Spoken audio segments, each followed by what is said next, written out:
After 60 years of watching people, you notice certain things. The ones who get overlooked often turn out to be the strongest. And moments that look like endings, those are sometimes just beginnings nobody expected.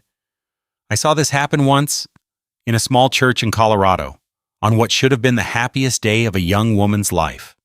The last button wouldn't close. Lucy felt her mother's fingers trembling against her spine, heard the tiny grunt of effort, the fabric straining. Through the thin wall, 50 people waited. Thomas waited. The preacher had already opened his Bible. Her mother stepped back. The mirror showed what neither would say seems straining. Stitches visible where the dressmaker had let the bodice out twice.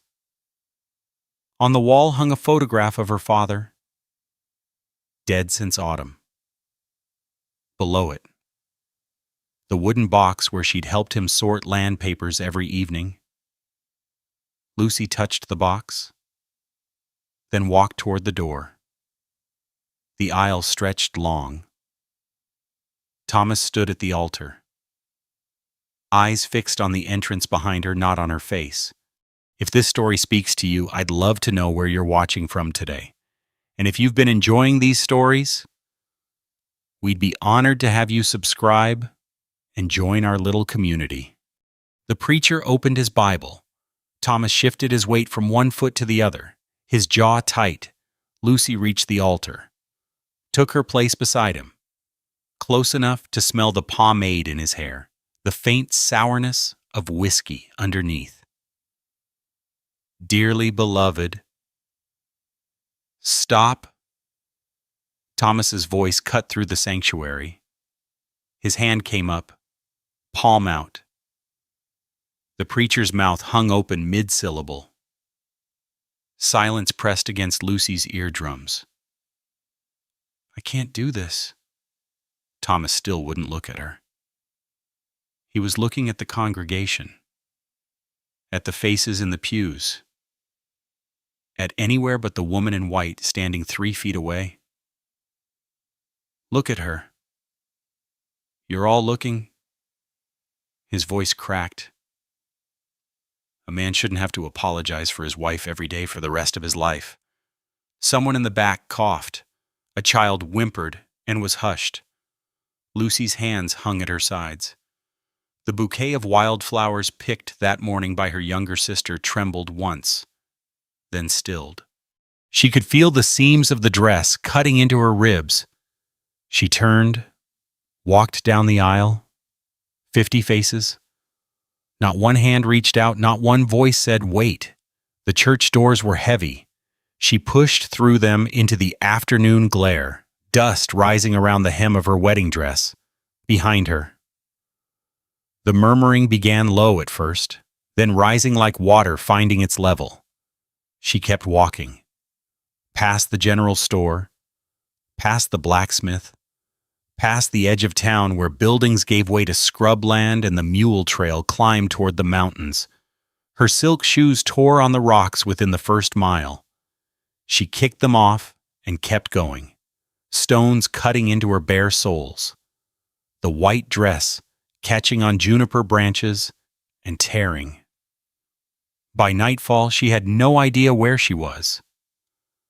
The mountains rose black against a darker sky. Strange sounds rustling, snapping twigs, something howling far off. She had never been outside town alone before. Not once in 23 years. She found a creek by the sound of water over stones, drank from cupped hands, collapsed on the bank. The ruined wedding dress spreading around her in the mud. Sleep took her before she could decide if she wanted to wake up. When dawn came, gray and cold, a shadow fell across her face. A man stood over her, rifle in hand, watching. The man didn't speak. He crouched 3 feet away, rifle resting across his knees, and studied her the way a trapper might study a snare, checking for damage, calculating worth. Lucy pushed herself up on one elbow. Mud caked the side of her face, cold and gritty against her cheek. The wedding dress was brown now, torn in a dozen places, the silk bodice hanging loose where seams had finally given way. "You from town?" His voice came out rough, unused. She nodded. He looked at the dress, at her bare feet, swollen and crusted with dried blood, at the mountains rising behind her, miles of wilderness she'd stumbled through in the dark. "Huh." He stood, slung the rifle over his shoulder. "Can you walk?" Lucy tried. Her legs buckled on the first step and she caught herself on a boulder, fingernails scraping granite. The man watched without moving to help. "Cabin's a quarter mile." He turned and started walking. "Keep up or don't." She kept up. Barely. The rocks tore at her already ruined feet, and every step sent pain shooting up through her ankles, her calves, her spine. The man never looked back. He moved through the forest like he belonged to it, ducking branches she didn't see until they whipped across her face, stepping over roots that caught her torn hem and nearly sent her sprawling. The cabin appeared between the pines, low, rough-hewn, smoke-stained logs with mud chinking the gaps. A single window. A door that hung slightly crooked on leather hinges. Behind it, a woodpile and a smaller structure that might have been a smokehouse. He pushed the door open and went inside, left it open behind him. Lucy stood on the threshold. The interior was dim, lit only by gray morning light through that one window. A cold fireplace with old ash spilling onto the hearth. A table. 2 chairs. One with a broken spindle. Pelts stacked in the corner, beaver. Fox. Something larger and darker she couldn't identify. A rope bed against the far wall. The corn husk mattress lumpy and compressed in the middle. The smell hit her. Smoke, old grease, animal musk. And underneath it something else. The particular staleness of a place where only one person breathed. "Sit." He pointed at one of the chairs. She sat. Her legs stopped shaking once the weight came off them. The man moved to a shelf, took down a tin container, and knelt in front of her without asking permission. His hands large, scarred across the knuckles, dirt under the nails, lifted her right foot and turned it to examine the sole. Lucy flinched. "Hold still." He opened the tin. The smell of bear grease rose up, thick and rancid. He scooped some onto his fingers and began working it into the cuts and blisters with the same efficiency he'd shown walking through the forest. No gentleness, no cruelty either. Just the practical attention of a man treating a tool that needed repair. He finished one foot, started on the other. "What's your name?" "Lucy?" Her voice cracked. She hadn't spoken since the church. He grunted, kept working. "Yours?" "Daniel." The grease stung where it found raw flesh. Lucy gripped the edge of the chair seat and focused on the far wall, on a peg where a woman's shawl still hung faded blue wool, a few moth holes near the fringe. Daniel followed her gaze. His hands paused for just a moment. Then he finished with her foot and stood, wiping his fingers on his trousers. "Wife's," he said. "Fever took her. 2 years back." He crossed to the cold fireplace and began stacking kindling, his back to her. Lucy looked around the cabin again. The shawl on its peg, a wash basin with a crack down one side, a water bucket by the door, empty, dust on every surface, thick enough to write in. The whole place had the feel of something abandoned. even with a living man inside it. I don't need charity. The words came out harder than she intended. Daniel struck a match, held it to the kindling, didn't turn around, didn't offer any. The kindling caught. He fed it larger pieces, building the fire with the same unhurried competence he did everything else. When the flames were steady, he stood and finally faced her. I can trap, hunt, build what needs building. He crossed his arms over his chest. Can't cook worth a damn. Can't keep a cabin from falling apart around my ears. Look at this place. Lucy looked, saw what he meant. The sagging shelf. The table leg shimmed with a folded piece of leather. Cobwebs in every corner. A man surviving, not living. My wife did all that, Daniel said.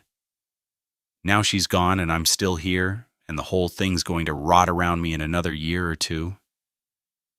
He walked to the table, set a tin cup of water in front of her. Still didn't quite meet her eyes. I need a woman. You need a home. He said it flat, like stating the price of flour. That's a fair trade where I come from. Lucy's hand closed around the cup. The tin was cold against her palm. I'm not, she stopped. Not the kind of woman a man wants. Thomas had made that clear enough. The whole town had watched her walk out of that church without a single person moving to follow. You can leave whenever you want. Daniel pulled out the other chair, the one with the broken spindle, and sat down across from her. Door has no lock.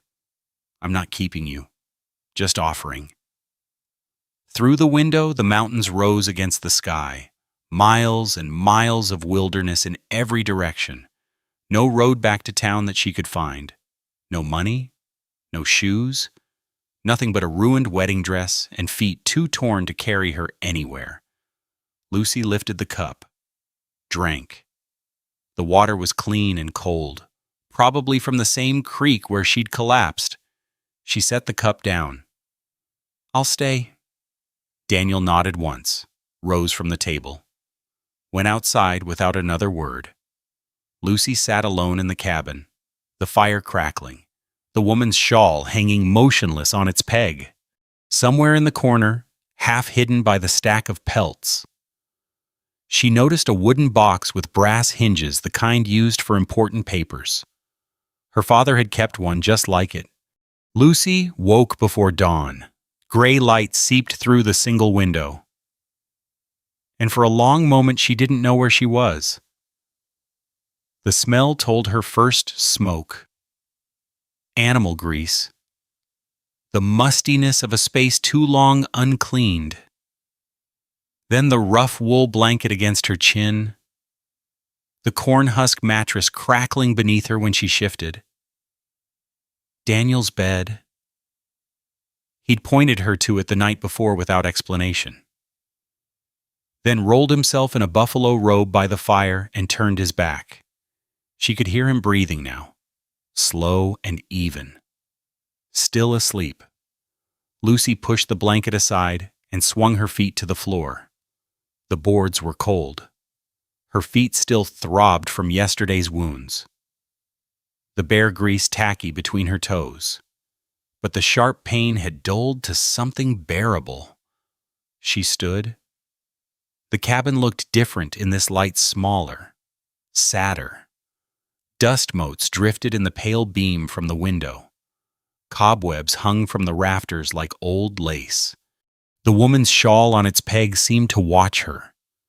Faded blue wool with those moth holes near the fringe.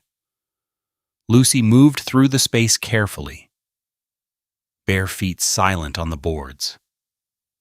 The shelf above the cold stove held tins and jars, cornmeal, salt, something that might have been coffee, a stone crock with a wooden lid, dried herbs hanging from a nail.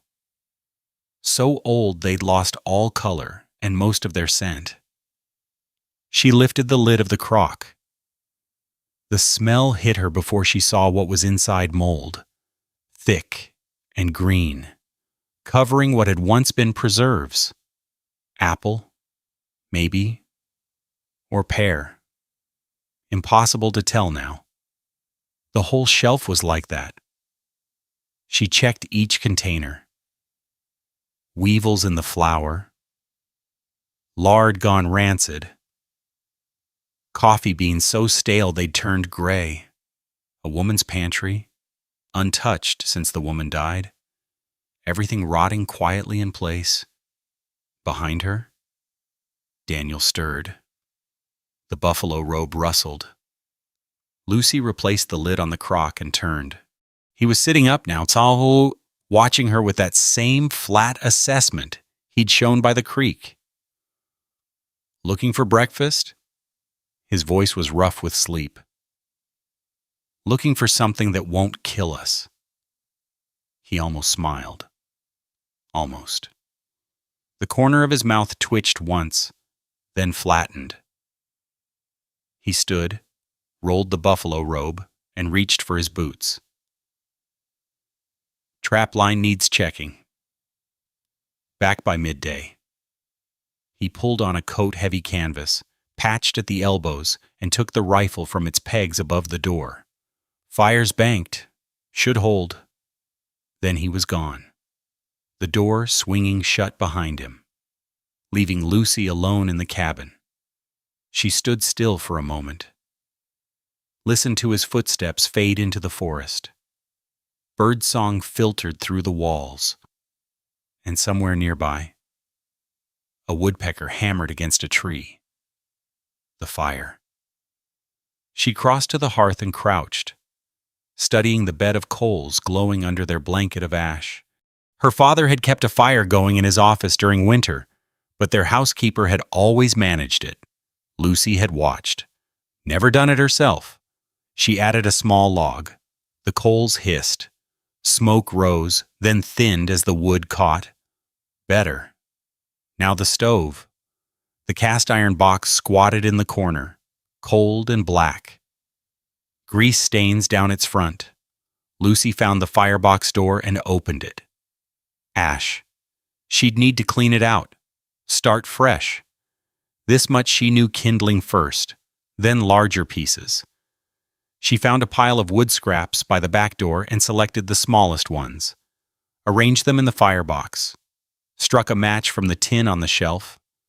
The kindling caught. Lucy added more wood, then more. The stove began to tick as the iron heated.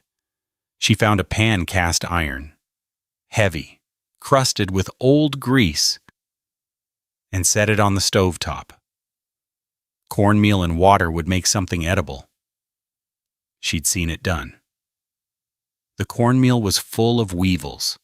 She picked out what she could, mixed the rest with water from the bucket by the door, and poured the batter into the pan. Smoke rose immediately. Too hot. The stove was too hot. And she didn't know how to adjust it.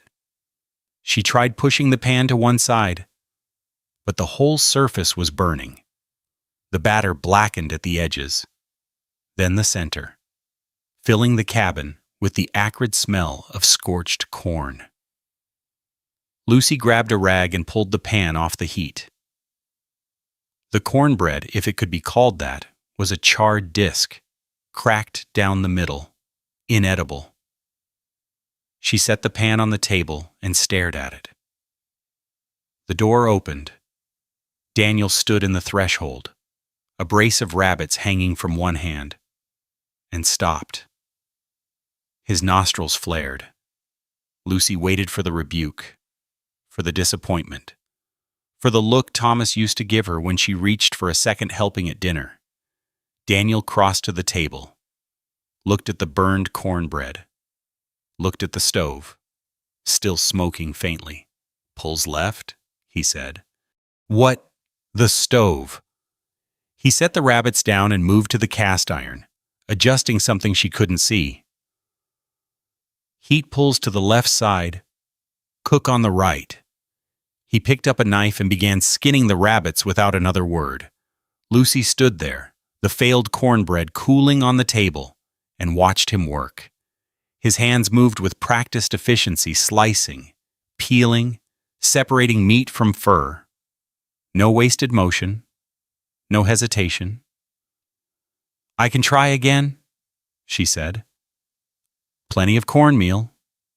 He didn't look up. "Weevils won't hurt you. Extra grit is all." She made another batch, cooked it on the right side of the stove. It came out dense and gummy, but not burned.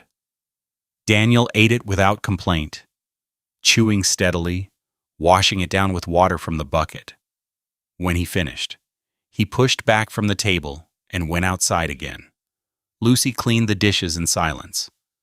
The cracked wash basin, the chipped plates, the pan that would need scrubbing for an hour to remove the burned layer. She worked. The afternoon passed. She found a broom bristles worn nearly flat and swept the floor for what felt like the first time in years. Dust rose in clouds. She opened the door to let it clear and saw Daniel at the woodpile, splitting logs with an axe. He glanced at her, went back to his work. She went back to hers. By evening, the cabin looked different. Not clean, exactly, but awake. The cobwebs gone from the rafters. The floor swept down to the bare wood. The shelf reorganized. Spoiled food set aside to be thrown out. Daniel came in as the light faded, stopped in the doorway, just as he had that morning. His eyes moved across the room, taking in the changes. He said nothing. They ate together the rest of the gummy cornbread, some of the rabbit roasted over the fire. Silence filled the space between them. But it was a different silence now, not hostile. Not comfortable either. Something in between. Afterward, Daniel banked the fire while Lucy lay down on the rope bed. She pulled the wool blanket to her chin and stared at the ceiling, listening to him settle into the buffalo robe on the floor. His breathing slowed, deepened. Lucy's eyes stayed open. She watched the firelight flicker on the rafters, counted the knotholes in the boards above her head. The woman's shawl hung motionless on its peg, a ghost of color in the dimness. Hours passed. The fire burned down to coals. An owl called somewhere in the forest, and another answered. Lucy turned her head. Daniel lay with his back to her, the buffalo robe pulled to his shoulders. But his breathing had changed too shallow, too deliberate. He was awake too. Neither of them spoke. Neither of them moved. The cabin held them both in its darkness. Two strangers sharing a space that had been built for different people, a different life. Lucy turned back to the ceiling. And somewhere in the small hours, when the fire had gone to ash and the cold crept in through every gap in the walls, she heard something she hadn't expected. A sound from Daniel's direction. Low, almost inaudible. The sound of a man trying not to weep. 2 weeks changed the cabin. Lucy stood in the doorway, a bucket of dirty water in her hands, and looked at what she'd done. The floor, scrubbed so many times the wood had lightened 3 shades. The window, cleaned of years of grime, now letting in afternoon light that fell in a yellow square across the table. The shelf above the stove, reorganized and wiped clean. The spoiled food thrown out and replaced with what little remained. She'd made curtains from flour sacks, cut them open, hemmed the edges with thread she'd found in a small basket under the rope bed, the dead woman's sewing basket, needles still threaded, a half-finished sampler folded at the bottom. Lucy had used the thread but not looked at the sampler. Some things were not hers to see.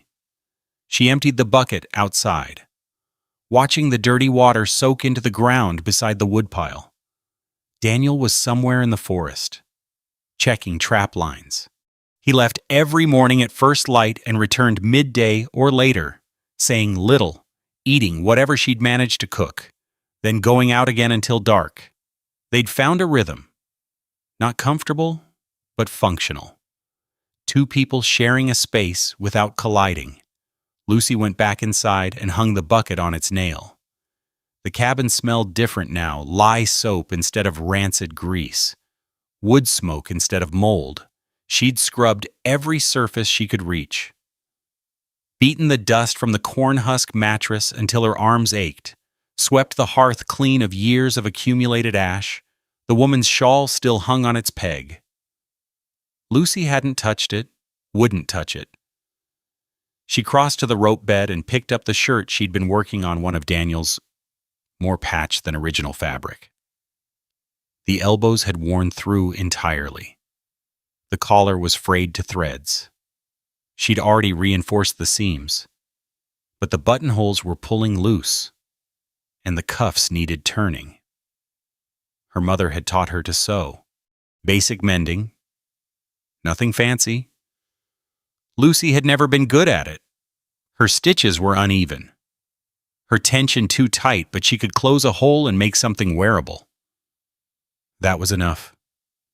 The needle moved through the fabric. In, out, in, out. The light from the window shifted as clouds passed overhead, dimming and brightening. A sound outside. Footsteps on the hard-packed dirt. The door opened, and Daniel came in, rifle over his shoulder, empty-handed. He stopped, looked around the cabin, the way he did every time now, that quick assessment, taking in whatever had changed since morning. His eyes found the curtains. "Flour sacks," Lucy said, not looking up from her sewing. "They're not pretty, but they keep the light soft." Daniel crossed to the window, touched the hem of the curtain with 2 fingers, examining the stitching. "You hemmed them?" "They'd fray otherwise." He let the fabric drop, stood there for a moment, his back to her, his shoulders rising and falling with a breath that seemed to take effort. Then he moved to the fireplace and crouched, studying the coals.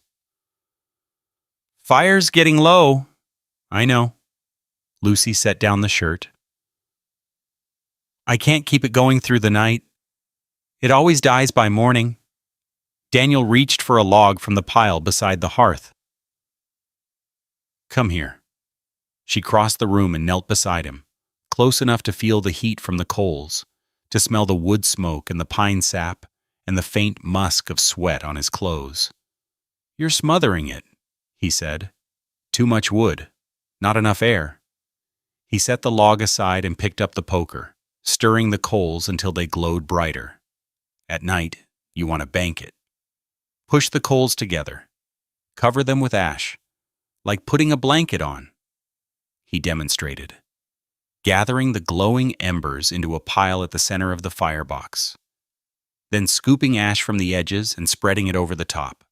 "Ash holds the heat in, keeps the coals alive until morning. Then you clear it off, add kindling, blow on it a little." He reached for another log and handed it to her. Their fingers touched. Lucy pulled back, so did he. The log dropped between them with a thud. Neither spoke for a moment. The coals crackled softly under their blanket of ash. "I'll remember," Lucy said. She picked up the log and set it on the pile by the hearth, then returned to the rope bed and her mending. The needle moved through the fabric again, steadier now. But her hands were not quite still. Daniel stayed by the fire. She could feel him watching her. That quiet attention he gave to everything: the forest, the traps, the cabin, her, always assessing, always calculating. "Sarah," Lucy looked up. "Her name?"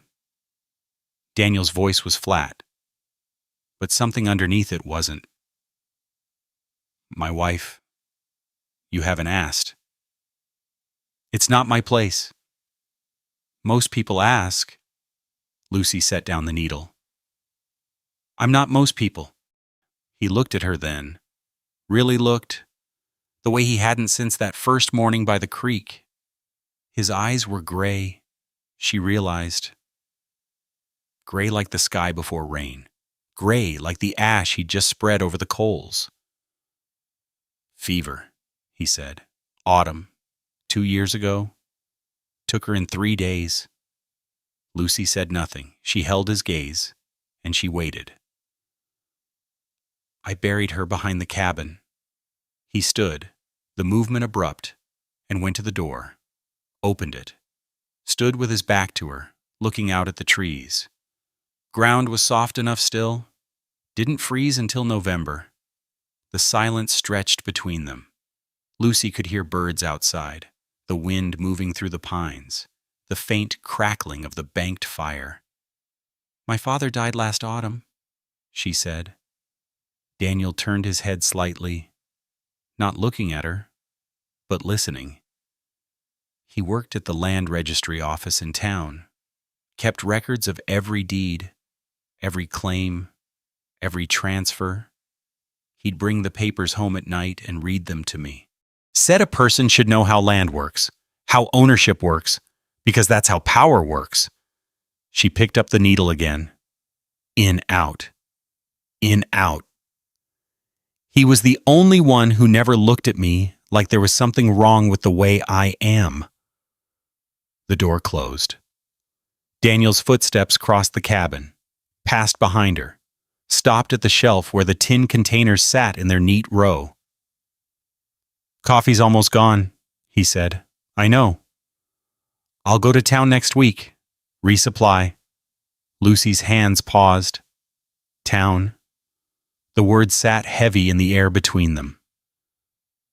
I won't go with you, she said. Didn't ask you to.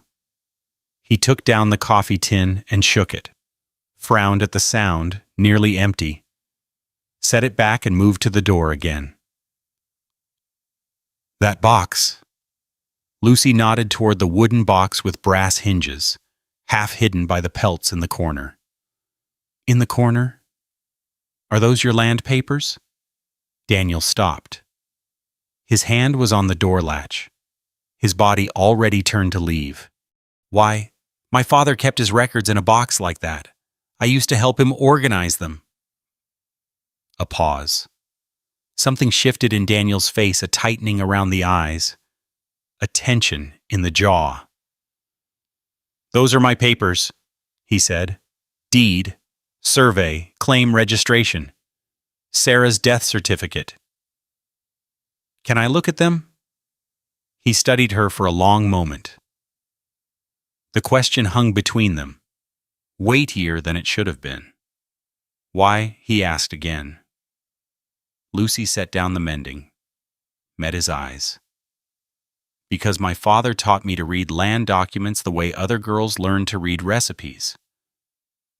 And if there's something wrong with your claim, I'd rather know now than find out when someone comes to take it from you. Daniel's hand fell from the latch. He crossed to the corner, moved the pelts aside, and lifted the box, brought it to the table, and set it down in front of her. Help yourself. He went outside without another word. Lucy opened the box. Inside, a stack of papers yellowed, creased, some with water stains along the edges. She lifted the first one. A deed, dated 7 years ago. Daniel's name in careful script. A description of the property boundaries that mentioned landmarks she didn't recognize. She read on. Survey notes. A receipt for filing fees paid at the territorial office. A certificate of marriage, Daniel and Sarah. Spring, 8 years ago. A certificate of death, Sarah. Autumn, 2 years past. And at the bottom, half hidden beneath the other documents, a letter. Official letterhead. The seal of the Territorial Land Office. dated 3 months ago. Lucy pulled it out and read the first line. Her hands went cold. The letter was a notice of boundary dispute. Lucy read it twice, her eyes moving over the formal language. The legal phrasing she knew from years of sorting her father's files. Morrison Timber Company had filed a claim alleging that Daniel's property survey contained errors. The western boundary, they argued, had been incorrectly measured. The actual line, according to their surveyor, lay a 1/4 mile to the east, which would put Daniel's cabin, his traps, his wife's grave, all of it on company land. The letter requested Daniel's presence at a hearing in town. That hearing had been scheduled for 2 months ago. Lucy set the paper down. Her fingers left damp marks on the edges. He hadn't gone. Obviously. He was still here. Still trapping. Still living as if nothing had changed. Either he didn't understand what the letter meant, or he understood perfectly and had chosen to ignore it. The door opened. Daniel came in with an armload of firewood and stopped when he saw her face. "You found it. Why didn't you tell me?" He crossed to the hearth and stacked the wood beside it, taking his time, not looking at her. "Nothing to tell. Some company wants my land. I'm not giving it to them." They filed a legal claim. There was a hearing. "I know what there was." He straightened, brushed bark from his sleeves. "I also know I've lived on this land for 7 years. Built this cabin with my own hands. Buried my wife in that ground. No piece of paper from some office in town changes that." Lucy stood. The letter crumpled in her fist. "That's not how it works. If you didn't appear at the hearing, they could have ruled in the company's favor. You could already be. They haven't come to throw me out yet." Daniel's voice was flat, final. "When they do, we'll see what happens." He went back outside. Lucy smoothed out the letter and read it again. Then she read the deed, the survey notes, the filing receipt. Her father's voice echoed in her memory. "Land is power. Lucy. Whoever controls the paper controls the ground." The survey was sloppy. She could see that, even without training, landmarks described vaguely, measurements rounded instead of precise, no clear reference to the territorial baseline. It wasn't fraudulent, just careless, the work of a surveyor who'd been paid by the job and wanted to finish quickly. Morrison Timber's claim would rest on that carelessness. They'd bring in their own surveyor, produce their own measurements, argue that Daniel's deed was based on flawed data. In a territorial court, with company lawyers on one side and a mountain trapper on the other, the outcome wasn't hard to predict. Unless... Lucy set the papers back in the box and closed the lid. Her mind was turning over possibilities, remembering things her father had told her about the Homestead Act, about continuous residence, about the protections built into territorial law for settlers who actually lived on and improved their claims. She needed to think. She needed time. 3 days later, the riders came. Lucy heard them before she saw them, hoofbeats on the rocky trail that led up from the valley. The jingle of tack, voices carrying through the thin mountain air. She was at the window, flour sack curtains pushed aside, watching Daniel split wood by the pile. He heard them too.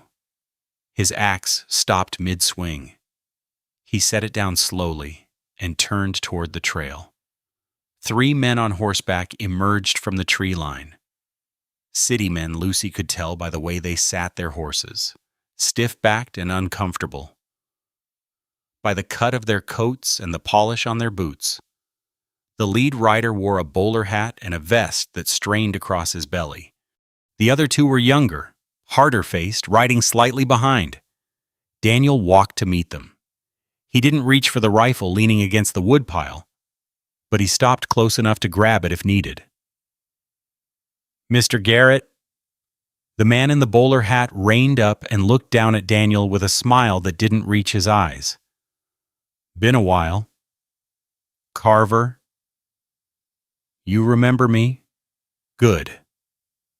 Carver swung down from his horse, grunting with the effort. The other two stayed mounted. "Saves time on introductions." Lucy watched through the window, one hand pressed flat against the frame. Daniel stood with his arms at his sides, his weight balanced, his face showing nothing. "You didn't come to town for the hearing," Carver said. He was still smiling, but his voice had an edge now. "That was a mistake." "Didn't see the point." "The point was to defend your claim. Without you there. The judge ruled in our favor." Carver reached into his coat and pulled out a folded paper. "This here's the court order. Says this land belongs to Morrison Timber Company as of 6 weeks ago. You're trespassing on private property." Daniel didn't take the paper. Didn't look at it. "This is my land. Not according to the territorial court. I've lived here 7 years, built this cabin, cleared ground, buried my wife behind it. Sympathies for your loss." Carver's smile thinned. "But the law's the law. Your survey was wrong, Mr. Garrett. The real boundary line's a 1/4 mile that way." He jerked his thumb east. "Everything west of it, including where we're standing, belongs to the company." Lucy's hands curled into fists. She could see Daniel's hands doing the same, those big, scarred hands that had treated her wounded feet with such care, now clenched at his sides, the knuckles going white. "Morrison Timber pays me by the acre," Carver said. "Commission on every parcel I bring in. Your land's the last piece I need to close out the season. You understand how that is a man's got to earn his living. Get off my property. Now don't be hasty." Carver held up both hands, a gesture of false peace. "We're prepared to make you a fair offer. Cash money for your improvements, the cabin, the outbuildings, whatever you've got. More than fair, considering you don't legally own any of it." "I said get off." One of the mounted men shifted, his hand moving toward his hip. Carver waved him off without looking. "Think about it, Garrett. You can take our money and start over somewhere else, or you can fight us in court and lose everything. Those are your choices." He tucked the court order back into his coat. "We'll be back in 3 days. Have an answer ready." He mounted his horse awkwardly, heavily, and turned the animal back toward the trail. The other two followed, one of them casting a long look at the cabin, at the window where Lucy stood watching. Then they were gone, hoofbeats fading into the forest, leaving silence behind. Daniel stood where they'd left him. He didn't move for a long time. His hands were still fists, the muscles in his jaw working. His whole body rigid with something Lucy recognized. The effort of holding back. She'd seen it in her father once, years ago, when a man at the land office had called him a fool to his face. Her father had stood just like this still, contained, trembling slightly with the force of not acting. The difference was, her father had never been a man of violence. Daniel, she suspected, had been, and the restraint cost him more. She went outside. He heard her coming, but didn't turn. His eyes were fixed on the trail where the riders had disappeared. "They'll take it," he said. His voice was rough, scraped raw. "Everything Sarah and I built, everything she died for. They'll cut down the trees and sell the timber and never think twice." Lucy stood beside him, close enough to touch, but not touching. "Not necessarily." He looked at her then, The gray eyes that had been flat and assessing were something else now, tired, beaten, old. You saw the papers. The survey's flawed. They have lawyers. I have nothing. You have 7 years of continuous residence. And what good is that? Lucy took a breath. The answer was there, in her memory, in her father's voice reading provisions aloud on winter evenings while she sorted files. Homestead Act, she said. Section 4, 5 years of continuous habitation, with improvements to the land, validates a claim regardless of survey errors. The Act supersedes company claims filed after settlement. Daniel stared at her. You've been here 7 years. You built this cabin, cleared ground, made improvements. Under federal law, this land is yours. The territorial court can't override that they don't have jurisdiction over homestead claims. The silence stretched between them. A bird called somewhere in the pines. The wind stirred the branches. You sure about this? My father made me memorize the homestead provisions when I was 12 years old. I'm sure. Daniel's hands unclenched. Slowly, one finger at a time, the fists becoming hands again. 3 days, he said. 3 days. He looked back at the trail, at the cabin, at Lucy, standing beside him, holding knowledge that might save everything or nothing at all. Then we'd better be ready. From somewhere behind the cabin, near the tree line, a branch snapped. Daniel's head turned sharply. The forest was silent. Too silent. No birds. No wind. Someone was watching. Daniel stopped sleeping inside. The first night after Carver's visit, he took the buffalo robe and went out without a word. Lucy heard him settle somewhere near the woodpile, the creak of leather, the click of the rifle being set down within reach. She lay awake in the rope bed, staring at the ceiling, listening to the sounds of the forest and owl. The wind, the distant howl of something that might have been a coyote or might have been her imagination. The second night was the same. And the third, she tried to reach him during the days, made coffee, burned it, made it again. Cooked meals he barely touched. Asked questions he answered in monosyllables or not at all. He spent hours at the woodpile, splitting logs they didn't need, the rhythmic crack of the axe echoing through the clearing like a heartbeat. On the third morning, Lucy woke before dawn. The cabin was cold, the fire dead in the hearth she'd forgotten to bank it properly. Her breath misted in the gray light as she pulled the blanket around her shoulders and went to the window. Daniel wasn't at the woodpile. She found him behind the cabin. He was kneeling at the grave, a simple mound of earth with a wooden cross at its head. The letters S, G, carved rough and deep. His back was to her. His shoulders hunched, his hands hanging loose at his sides. He wasn't moving, wasn't praying, just kneeling there in the dirt, staring at the cross like it might speak to him if he waited long enough. Lucy stopped at the corner of the cabin, watched him. The light was growing stronger now, pink and gold filtering through the pines. And she could see the details she'd missed before, the way his shirt hung loose on his frame, the thinness of his neck, the gray at his temples that hadn't been there 2 weeks ago. Or maybe it had, Ramon, and she just hadn't noticed. He knew she was there.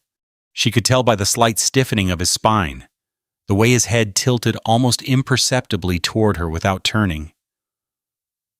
Go back inside. No. He stood then, turned. His face was haggard, the lines deeper than she remembered. dark circles under the gray eyes. He'd aged a decade in 3 days. I said go back inside. And I said no. Lucy stepped away from the cabin wall, her bare feet sinking into the cold dirt. You've been avoiding me since they came, sleeping outside, barely talking. I'm not stupid. Daniel, I know what you're doing. Then you know to leave me alone. You're pushing me away because you think when you lose this place, it'll hurt less if I'm already gone. She moved closer.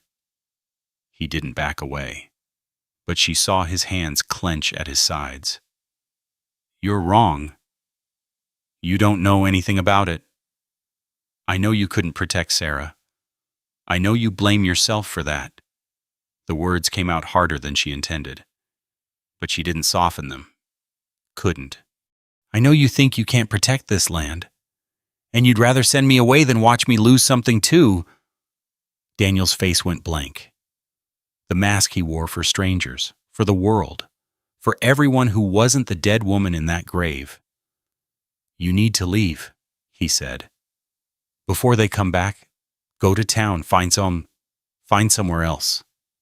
This place is finished. I'm not leaving. You don't have a choice. I have the only choice that matters. Lucy stopped 3 feet from him, close enough to see the tremor in his jaw, the pulse beating in his throat.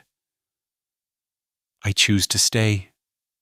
He moved fast, grabbed her arm, fingers digging in, and pulled her toward the front of the cabin. His grip was bruising, his face twisted into something she hadn't seen before, anger. Yes, but underneath it, fear, raw and terrible. You want to know what happens when you stay? He dragged her around the corner, past the woodpile, toward the trail that led down to the valley. You want to see? Lucy stumbled, her feet catching on roots and rocks, the blanket slipping from her shoulders. She tried to pull free, but his grip was iron. Daniel, I'll show you. His voice cracked.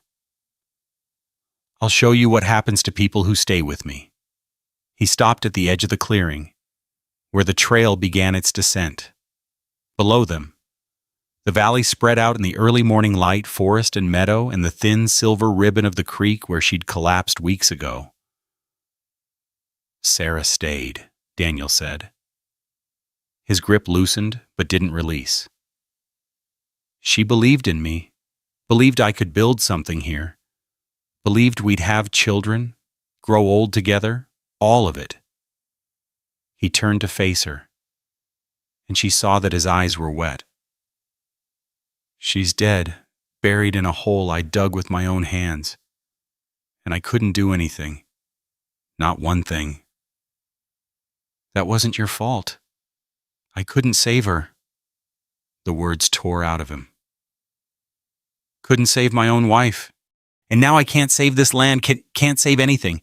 And you want to stay? You want to watch me fail again? He released her arm, stepped back. His hands were shaking. Go, he said. While you still can. Lucy stood there. The morning air was cold on her bare feet, her arms. The blanket lay somewhere behind her on the ground. She could feel the goosebumps rising on her skin, the chill seeping into her bones. She thought about Thomas, the church, the faces that had watched her walk out without a single hand reaching to help. She thought about her father, the way he'd looked at her like she was enough, always enough. When the rest of the world looked at her and saw something lacking, she thought about the cabin behind her, the floor she'd scrubbed, the curtains she'd hemmed, the fire she'd learned to bank, the rope bed where she'd slept for 2 weeks, dreaming dreams she couldn't remember but that left her feeling, for the first time in years, like she belonged somewhere. No, Daniel stared at her. I came here because I had nowhere else. Lucy's voice was steady now, stronger than she felt. I was running from being unwanted, from being rejected, from being told I was too much of one thing and not enough of another. She stepped toward him. He didn't move. I'm done running. This is my home now. Not because you offered it, because I made it one. Another step. I scrubbed that floor. I made those curtains. I learned how to cook on that stove that pulls left. I belong here as much as you do. Lucy. I'm not Sarah. She was close enough to touch him now, but she didn't. I can't replace her. I'm not trying to, but I can stand beside you when those men come back. I can fight for this place with you, and I will. Daniel's face crumpled.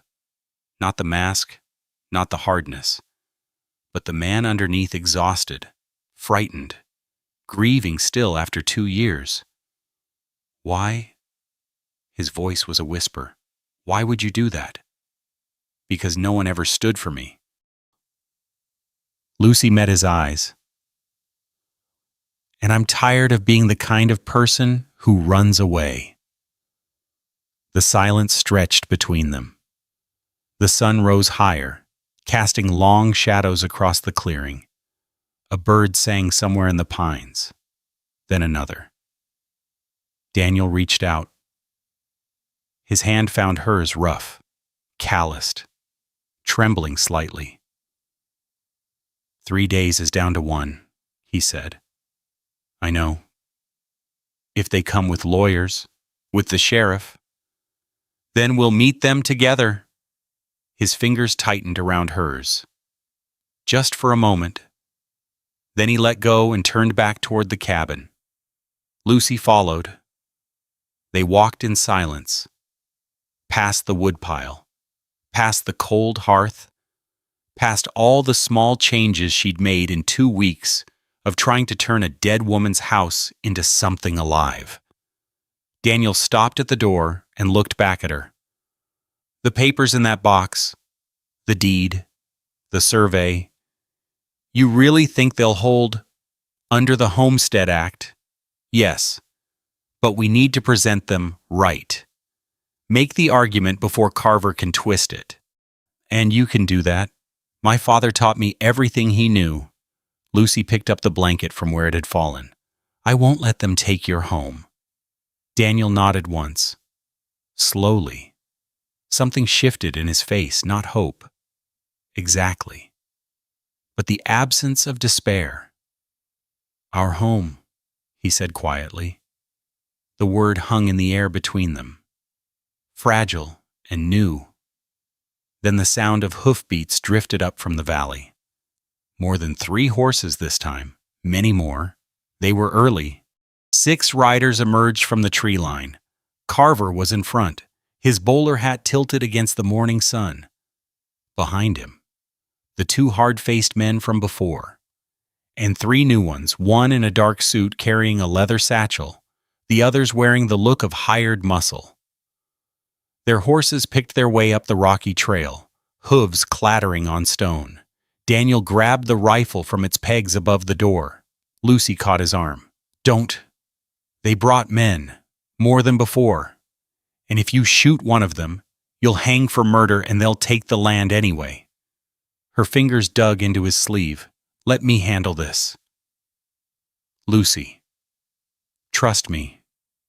The word hung between them. Trust. Something neither of them had given anyone in a long time. Daniel's jaw tightened. His hand stayed on the rifle, but he didn't lift it. Lucy stepped off the porch. The boards creaked under her feet. She was still wearing the dress she'd made from flour sacks' rough fabric. Uneven stitching. Nothing like the silk wedding gown she'd worn into the mountains. Her feet were bare. Her hair hung loose down her back, uncombed. She looked like what she was, a woman who'd been living in a cabin in the wilderness, far from town, far from anything resembling proper society. Carver reined up 10 feet from her and looked down. His smile was the same as before, wide, not reaching his eyes. "Mrs. Garrett, didn't expect to see you this morning." "I'm not Mrs. Garrett." "No." His eyebrows rose. "Just keeping house." "Then, well, no matter. We're here to speak to the man of the property." He looked past her toward Daniel. "Mr. Garrett, you've had time to think. What's your answer?" Daniel stepped onto the porch, rifle in hand but not raised. "Same as before. This is my land. I'm not leaving." Carver sighed, a theatrical sound, practiced. "I was afraid you'd say that." He gestured to the man in the dark suit. "This is Mr. Whitmore, attorney for Morrison Timber Company. He's brought some documents you might want to see." Whitmore dismounted, his movements precise and unhurried. He opened the leather satchel and withdrew a sheaf of papers, holding them up for display. "Court order affirming the boundary dispute ruling," he said. His voice was dry, clipped, the voice of a man who dealt in words the way butchers dealt in meat. "Writ of eviction signed by the territorial judge, and a warrant for the arrest of anyone who resists lawful removal from company property." He held the papers toward Daniel. Daniel didn't move to take them. "You have until sundown to vacate," Whitmore continued. "After that, these gentlemen are authorized to remove you by force." Lucy's heart was pounding. She could feel it in her throat, her temples, the tips of her fingers. But her voice, when she spoke, came out steady. "You've made a mistake, Mr. Carver, Mr." Every head turned toward her. Carver's smile faltered. "Excuse me, you calculated wrong." Lucy walked toward him, her bare feet silent on the packed dirt. "You thought there was only one person on this land worth worrying about? A trapper with no education, no connections, no knowledge of the law?" She stopped beside Whitmore's horse. The lawyer looked down at her with the expression of a man confronted by a particularly stubborn weed. "Young woman, I don't know who you are, but this is a legal matter." "I know exactly what this is." Lucy met his eyes. "My father was clerk of the Land Registry Office in Millbrook for 23 years. He taught me to read deed documents before I could read the Bible. I know the Homestead Act by heart, every section, every provision, every exception." Whitmore's expression shifted, just slightly. A flicker of uncertainty. "The Homestead Act doesn't apply here. This is a boundary dispute." Section 4. Lucy cut him off. 5 years of continuous habitation, with demonstrated improvements to the land, validates a claim regardless of survey errors. The Act supersedes all territorial rulings on claims filed after initial settlement. Silence. The horses shifted, their breath clouding in the cool air. "Mr. Garrett settled this land 7 years ago," Lucy continued. "He built this cabin with his own hands, cleared ground, established trap lines, made improvements every year since. Under federal law, his claim is valid. Your boundary dispute is irrelevant." Carver's smile had disappeared entirely. He looked at Whitmore. "Is she right?" Whitmore's jaw worked. He was reading through his papers, flipping pages, his eyes moving rapidly across the text. The homestead provision. He paused, flipped another page. It's a federal statute. If the initial claim was filed under homestead and continuous habitation can be proven, can it? Carver's voice had an edge now. Lucy reached into the pocket of her dress and pulled out the paper she'd taken from Daniel's box that morning. The deed. The survey. The filing receipt dated 7 years ago. Homestead claim filed at the territorial office, approved and registered. She held up each document in turn. Receipt of survey noting boundaries by natural landmarks, registration of improvements, cabin construction, land clearing, water access, all dated within the first year of settlement. She handed the papers to Whitmore.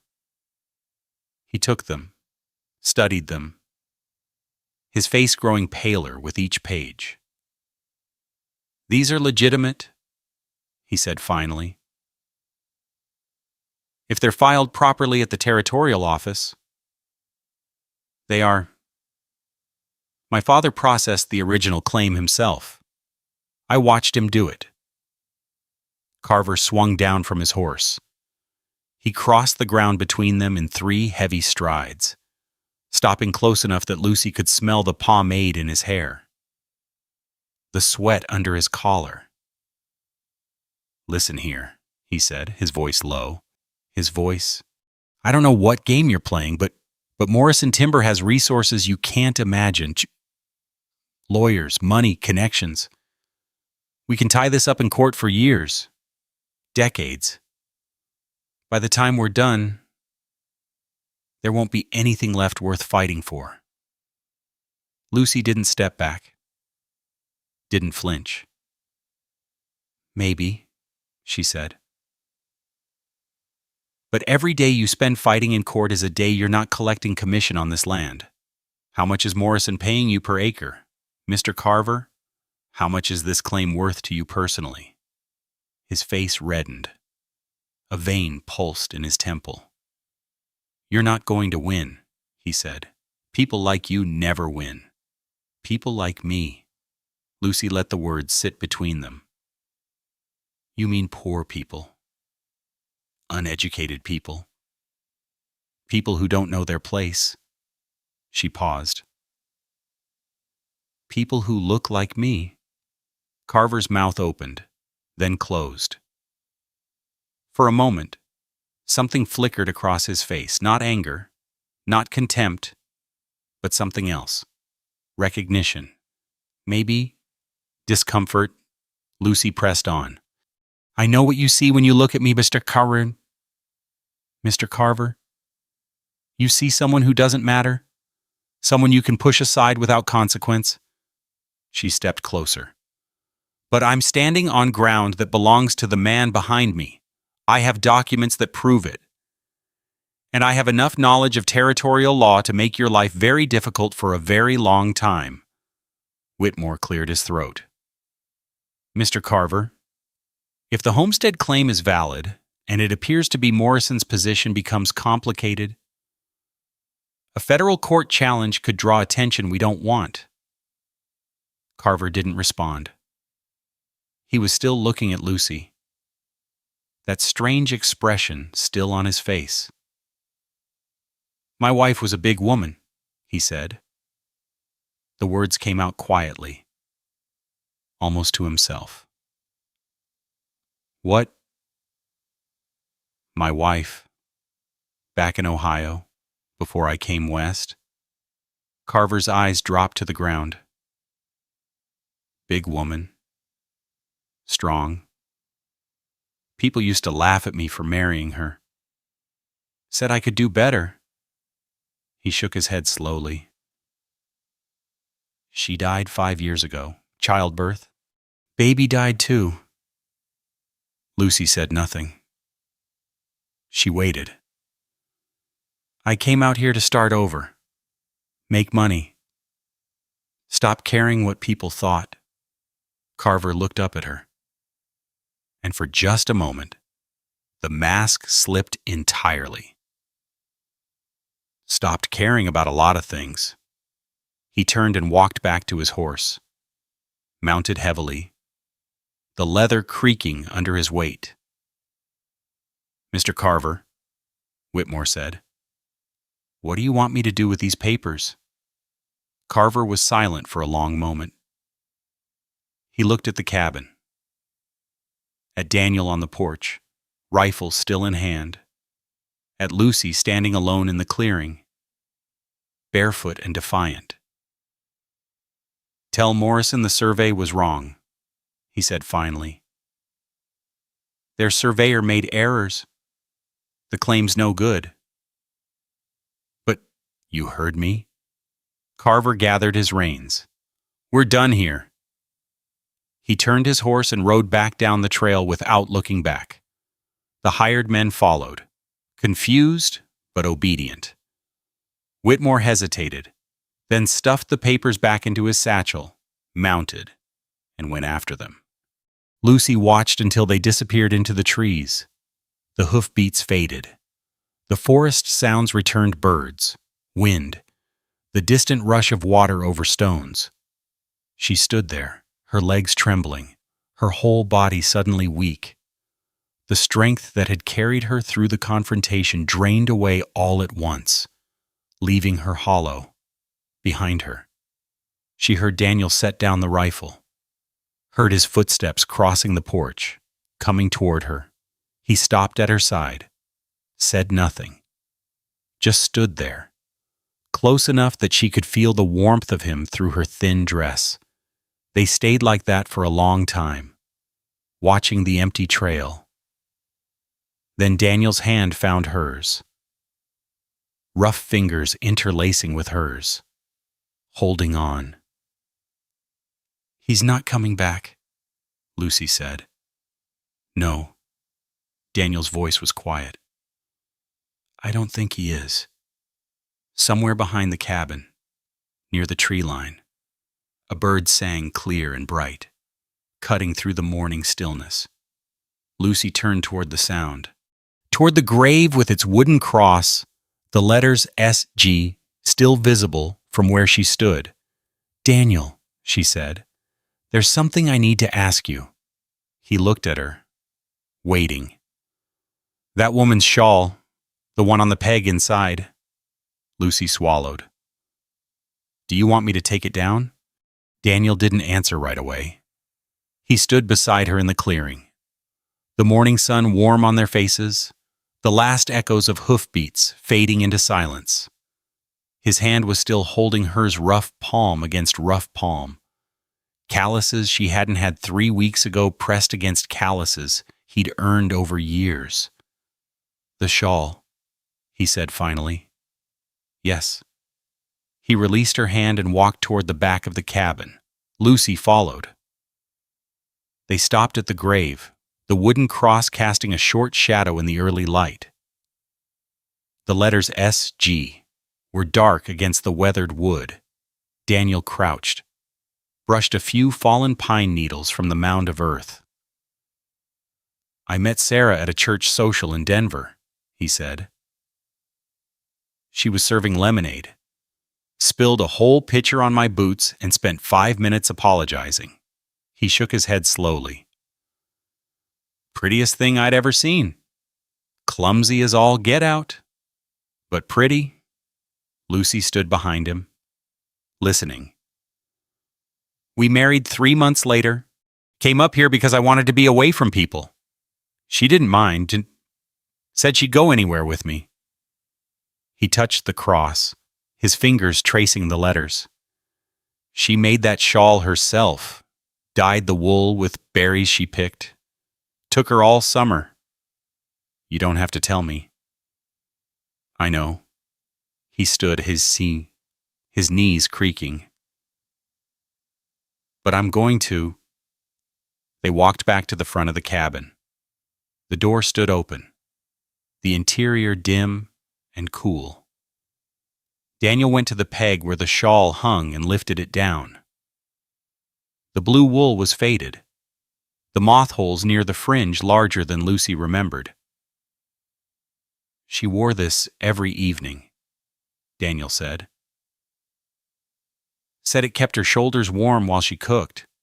After she died, I couldn't. I just left it there. Thought maybe if I didn't touch it, some part of her would stay. He held the shawl out to Lucy. Take it down and fold it. Put it in the box with the papers. His voice was steady, but his hands trembled slightly. She's gone. Keeping her things on the wall won't bring her back. Lucy took the shawl. The wool was soft despite its age, lighter than she expected.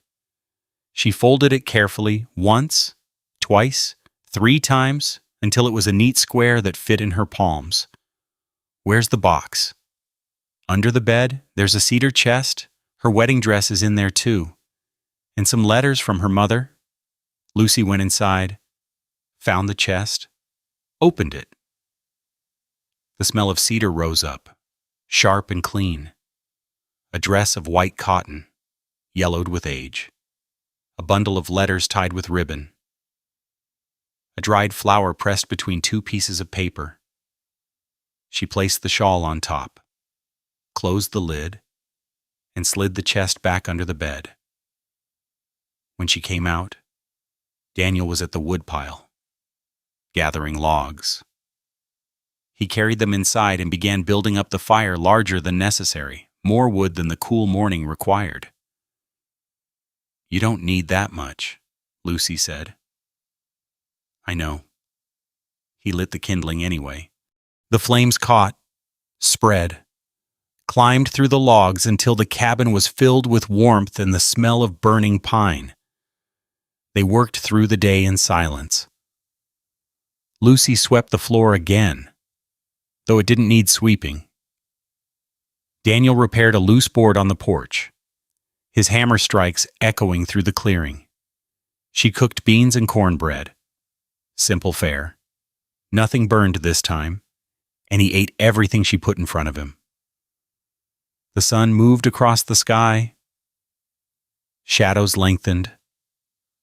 The fire burned down to coals, and Daniel added more wood without being asked. Evening came slowly. The light through the window turned gold, then orange, then purple. Lucy lit the oil lamp and set it on the table, the flame casting a warm circle across the rough wood. Daniel sat across from her. His plate was empty, pushed aside. His hands rested on the table, palms down, the scars and calluses visible in the lamplight. Why did you do it? Lucy looked up. Do what? Stand there. Face them down. You could have stayed inside, could have let me handle it. He shook his head. Could have walked away entirely, gone to town, found somewhere else. Saved yourself. Saved myself for what? The question hung between them. The fire crackled. Outside, an owl called 2 long notes. Then silence. More walking, Lucy said. More running. More arriving somewhere I don't belong and waiting for people to tell me so. She folded her hands on the table, mirroring his. I've been doing that my whole life, trying to fit into spaces that weren't made for me, trying to make myself smaller, quieter, less, hoping that if I just changed enough, someone would finally want me to stay. Thomas, and before him, other boys who looked through me like I wasn't there, and before them the girls at school who whispered behind my back. She stopped, took a breath. It doesn't matter. What matters is I'm done. I came here because I had nowhere else. I'm staying because there's nowhere else I'd rather be. Daniel's hands moved on the table, not reaching for her, just shifting, settling, the fingers uncurling from their loose fists. I told you I needed a woman. I remember. I was wrong. Lucy's stomach tightened. Here it was. The rejection she'd been waiting for since the moment she opened her eyes by that creek and saw a stranger standing over her. I don't need a woman. Daniel stood, pushed back his chair, walked around the table until he was standing beside her, close enough that she could see the pulse in his throat, the gray in his stubble, the lines around his eyes. I need you. Just you. He reached down, took her hand. Her hand, not the soft, useless hand that had shaken as her mother buttoned her wedding dress.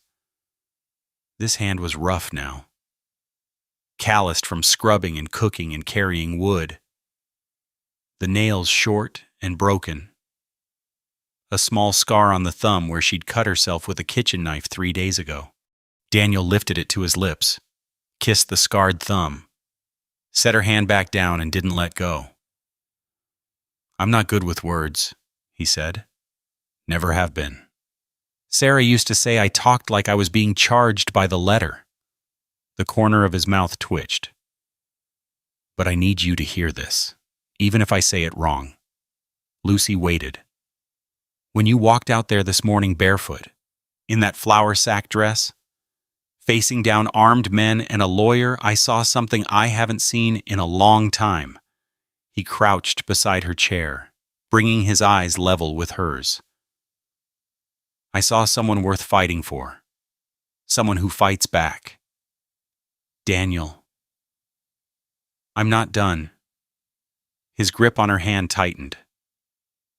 I loved Sarah. I'll always love Sarah. But she's been dead 2 years. And I've been dead too, just walking around, going through the motions, waiting for something to finish me off. He paused.